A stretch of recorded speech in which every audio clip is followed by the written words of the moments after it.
Greetings, ladies and gentlemen. I am Lyrical Healer, and yes, this is the Lyrical Healer Show. It is an online special talking to wonderful, empowering women who have lost dramatic amounts of weight. Absolutely staggering. It's really going to be an awesome, awesome show.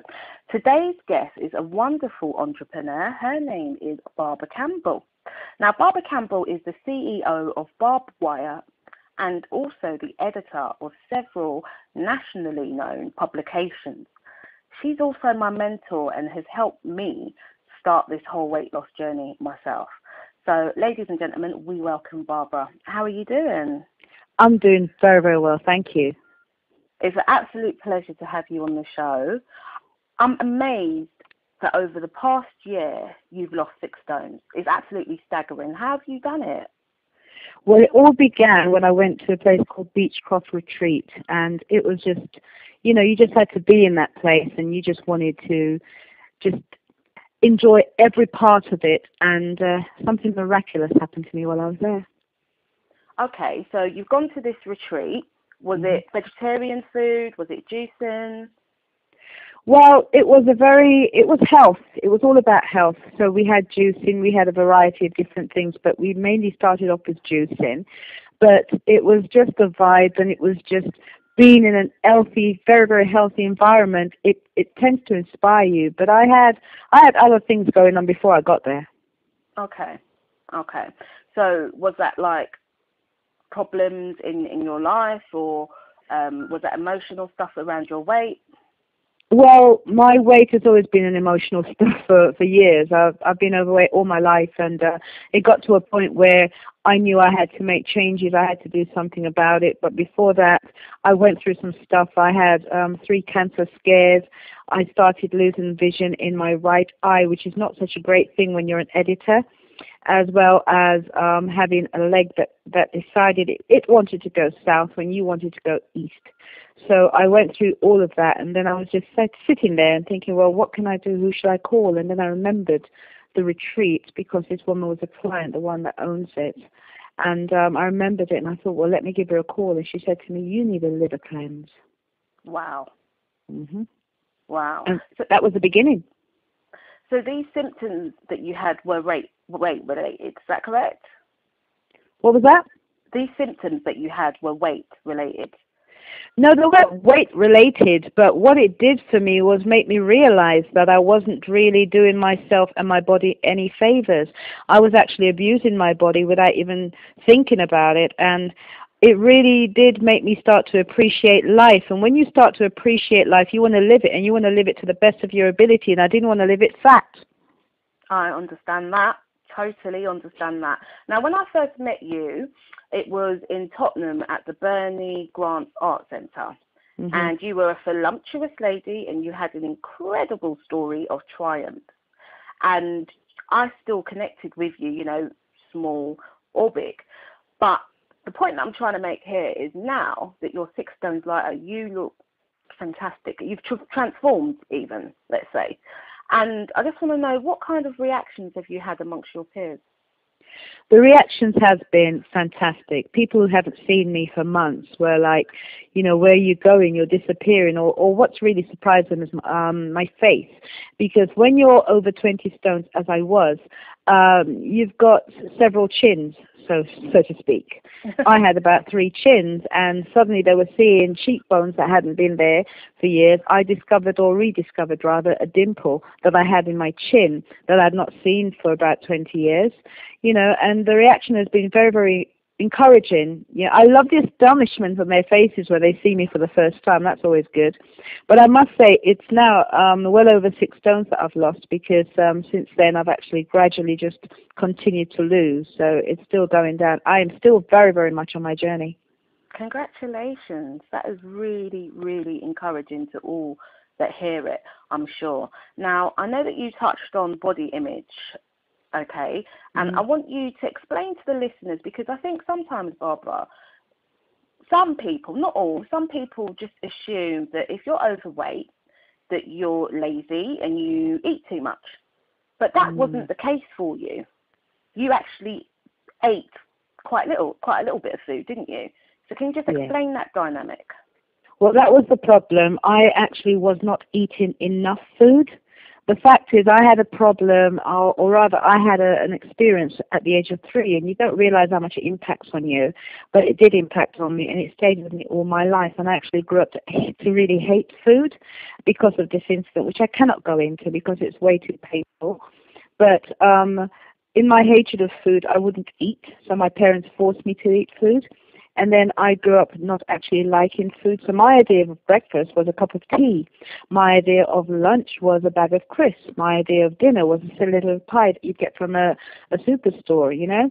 So I actually wasn't eating properly. I wasn't eating enough. And if I did eat anything in abundance, it might be like some cookies or cake and ice cream. So when I did eat, I ate the wrong things. But certainly I didn't stick around and just stand there or sit there or lay there, you know, filling my mouth with food. In fact, people who worked with me in the office were always astonished because they would be munching all day and nothing would pass my lips. And one of them even had the gall to say to me, which I welcomed, "How comes you're fat? You don't eat." But Wow. then I discovered that was the problem. I wasn't eating. People can be so cruel. I could tell you a list of long stories of these little comments that really stay with you and in your spirit throughout your life, because they are hurtful and they are painful. And one of the interesting things that I found in my own weight loss journey, and I'd have to tell everybody, I'm at the beginning, you know, and I couldn't have done it without the aid of Barbara being my mentor. I was calling them morning, noon and night, either moaning or crying about how I wanted to eat.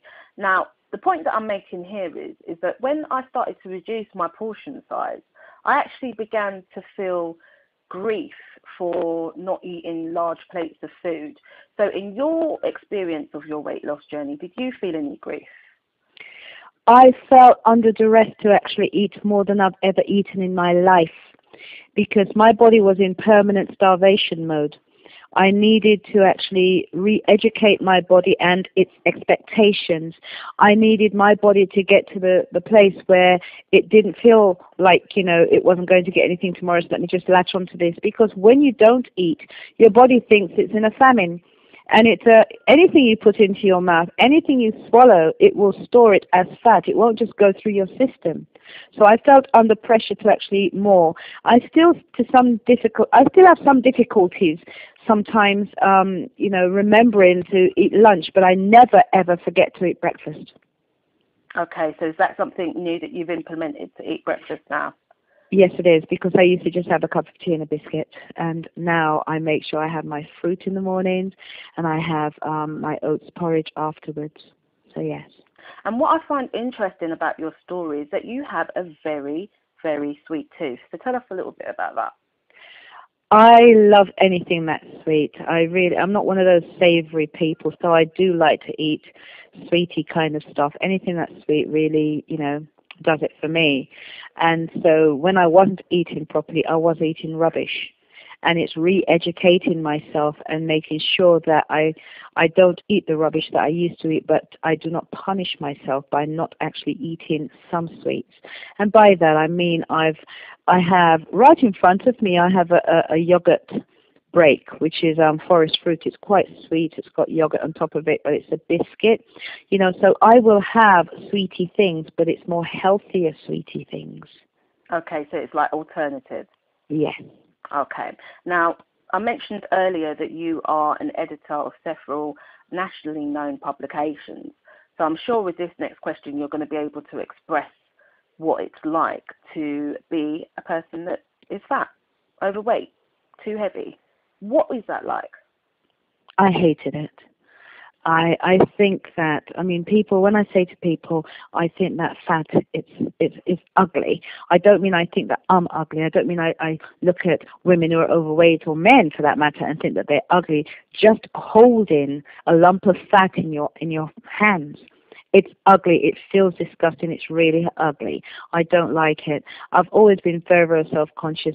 I walk into a room, and I walk into the room with total confidence, and I own it. But then again, you know, when you're dressed well and when you carry yourself well, because even to this day, people didn't realize I was over 20 stones because of the way I dressed and the way I carried myself. But inside, I didn't like the way I looked. I was very, very conscious of my several chins. I was very conscious of the fact that I was wearing literally the same clothes all the time. And by that, I mean, I have a lot of clothes, but it's just that you dress it with different kind of jewelry, or different trousers to go with different tops and so on and so forth, simply because it's such agony trying to find clothes that, fit, and good clothes as well, really fashionable clothes. It's difficult.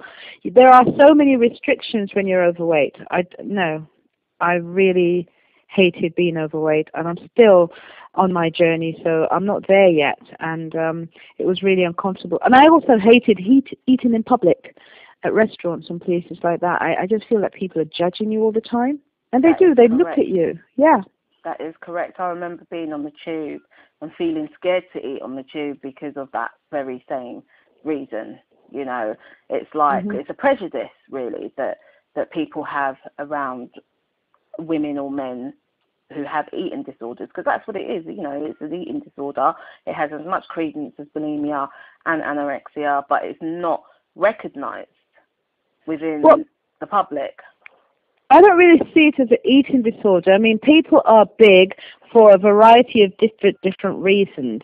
And with me, it was having an incident that happened to me when I was, I did have a genuine eating disorder. There are people that will actually just sit there and stuff themselves, whether it's comfort eating or it's a habitual thing. There are people that will do that. But it's down to everybody to get their own shift in their minds that will say to them, enough is enough. You're abusing yourself. Your body is your temple. Let's find it and let's treat it with respect. Yeah, I do understand. And everybody has a different take on what their food issues are to them personally. And we all have to respect that. Now, what I'm quite keen to let our listeners know is that you now have created a company based on your phenomenal weight loss called the Lazy Woman's Guide. And with your company, you're going to be getting clients in, or you are getting clients like myself, in and helping them on their weight loss journey. So we're going to be talking about that in the second part of the interview. But I just want you just to give out your email address so that people out there that are listening in, they know that they can contact you and they've got a direct link to you. They can reach me via all3mags@yahoo.co.uk. That's ALL, the number 3, then MAGS@yahoo.co.uk. all3mags@yahoo.co.uk. Excellent. So make sure you get in touch with Barbara, because her services that she provides are absolutely amazing. And I'm not just saying that because I've worked with her, but I'm saying that because she has a passion for what she does. And if Barbara can do it, I know that I can do it, because I've seen before my eyes the differences. And just very quickly, Barbara, can you just tell me, say, the top 3 words that you've had to use to help you get through this? For example, determination, that kind of thing. Fortitude. You just have to be so strengthened, and I know I needed to be strengthened to do this, and I really had to be determined, and I had to be tunnel visioned. So I know that exceeds the top 3 words, but you just have to be so tunnel visioned. You've got a vision, you've just got to go for it. I used to use my mind. I envisaged myself slimmer. Don't get me wrong, I don't want to be a size 8. I'd just be very, very comfortable being a size 12, 14, but I envisaged myself slimmer, and that's what kept me going. A lot of visualization. Okay, well, I'm looking forward to speaking to you in the second part of the interview. This is the Lyrical Healer Show. This is a weight loss special, basically, for all the people out there who would like to lose weight, get fit and healthy, and change their life. So we'll be speaking to you shortly.